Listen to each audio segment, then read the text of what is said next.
యేసుక్రీస్తు ప్రభు యొక్క మార్గమైన ఆపదలలో నిస్సహాయ స్థితిలో ఉన్న వారికి సహాయం చేసే మార్గమును, యేసు మార్గమును వాడు మనకి బోధిస్తున్నారు, తర్వాత ప్రకటిస్తున్నారు. యేసు మార్గము నిత్య జీవ మార్గము.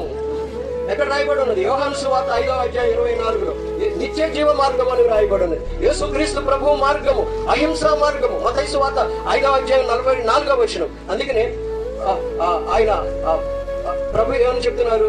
మిమ్మల్ని హింసించిన వారి కొరకు ప్రార్థన చేయుడేదని చెప్తున్నారు అన్నమాట. అదే వాక్యాన్ని మన పాస్టర్లు మనకి నేర్పిస్తున్నారు. కాబట్టి ప్రియమైనటువంటి దేవుని బిడ్డలారా, పాస్టర్లు ప్రయాసపడి శ్రమపడి ప్రకటించేది యేసు మార్గం. యేసు మార్గము మరణములో నుండి జీవములోనికి నడిపిస్తుంది.